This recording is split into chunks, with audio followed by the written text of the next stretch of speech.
Hey guys, my name's Edward Graham Hyde. I'm from the University of Central Lancashire, and I just want to briefly explain to you a little bit about my research and the content to which I presented at the SENSAM conference. So my topic was called Empower Me and I'll Follow, and it's a micro study on Jehovah's Witnesses and an explanation as to why Jehovah's Witnesses, or people looking in, end up joining the Jehovah's Witnesses and other millenarian religious minority religions. My participants, I had 2 female, 2 male, and Jehovah's Witness 1 was middle-aged male from North England, and so was Jehovah's Witness 2 was middle-aged but female.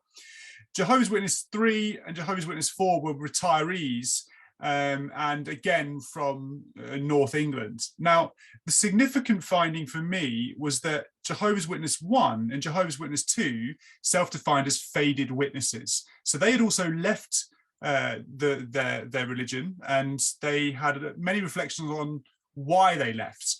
But when reflecting on why they joined, the same themes emerged for JW3 and JW4. And essentially, the themes that emerged were all centered around empowerment. And so the central theory for me, and for what I found, is that empowerment is the driving force as to why people join a millenarian group such as the Jehovah's Witnesses. And so just a few quotes from the interviews, which I think put them into context a bit more. Naturally, there's a lot more in depth in the research that I published, but JW4 suggested that when trying to make sense of the world and having found his faith in Jehovah's Witnesses, he said he felt content, happy, and he wasn't confused in any way. And he was able to identify things that were happening in the world at the time and link it to why that was the case. So, for example, the wars that had happened, and for him, it just made sense. He was able to make sense of the world, and having done that, he felt empowered to continue through in life. And the same, he goes on to say about things like the Spanish flu as well, but the same is said from JW3. She also said that as a result of her experience in the war and being a nurse and some of the things she witnessed, she was able to make sense of the world. And once she was able to do that, she was able to move forward, and she was empowered to live her life with this newfound understanding of the world, if you like. And then there was a theme that emerged called empowerment through the sense of belonging. Not necessarily a new theme. I think most of us in the field will recognize that this is quite an accepted feature of why some people join religions. But just to point out how JW3 responded, she really felt like she belonged, and she felt like she was now part of the real Christian congregation, and she was very clear about it being the real Christian congregation. So it was really a sense of empowerment for her through the community that she belonged to. In fact, JW2, despite being faded and having a bit more of a negative attitude towards Jehovah's Witnesses now, certainly when reflecting on why they joined, they said, oh, well, all of a sudden you become kosher. She went on to say that she felt like she was part of the club, of the community, and there was a few extra privileges that came with that. And so again, JW2, despite having a negative attitude towards the Watchtower in particular, did go on to reflect and say, well, okay, at the time, I felt like I belonged. And for her at the time, it was empowering. And the same for JW1. So he said he made a lot of good friends and a lot of nice people, but despite that, he did explain that they didn't necessarily have shared interests. And yet there were reflections on how he felt he belonged anyway. So that's really interesting as a finding. Again, JW1 is quite negative and critical about the Watchtower Society now, but at the time, when reflecting on why he joined at the time, certainly this sense of empowerment through belonging arose out of the research. And then empowerment through persecution. JW3 explained that true Christians will die for their faith, and the Jehovah's Witnesses had proved that under the tyranny of Hitler. And so she was very clear that this nature of persecution was one of the reasons why she knew that she was living in truth. She knew that this was a real religion for her. And so that was empowering, an empowering aspect of her faith.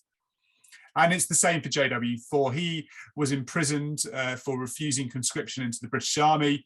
And again, that sense of persecution, he often would say, well, why would they do that to us? Why would they persecute Jehovah's Witnesses if there wasn't some form of truth that they possessed? And certainly he came across that he was empowered by this nature of persecution, not just personally, but also globally for Jehovah's Witnesses. In terms of implications and a bit of a discussion before we close, there's a few other points that emerged out of my research.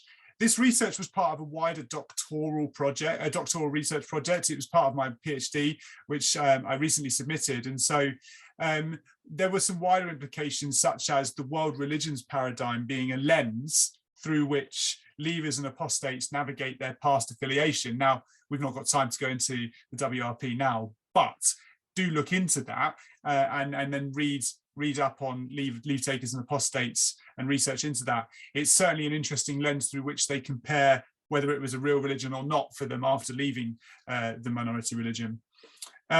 More research on the lived reality of Jehovah's Witnesses is needed. That's certainly one of the things that I found. There's lots about the history of the group. There's lots about the theology, but much more research, I believe, is needed on the lived reality of Jehovah's Witnesses. When compared with other case studies, my theme of empowerment is a common denominator behind conversion and recruitment narratives. So I also studied free zone Scientology, paganisms, the Baha'i, and I found that this sense of empowerment as a reason for joining, with different empowering themes emerging out of the research, was almost universal. And so that's quite a significant finding. I'd just like to point to Greg and Cressidi's 2016 work, where they talk about a silent majority. Well, there are a lot of leave takers and apostates who are silent about their experiences in the past, and they certainly need to be discovered. I was very fortunate to have come across two self-defined faded witnesses, but certainly more research needs to go into, well, looking at their exit narratives as well, because I think that would further inform this research. But in my research, empowerment has a causal relationship with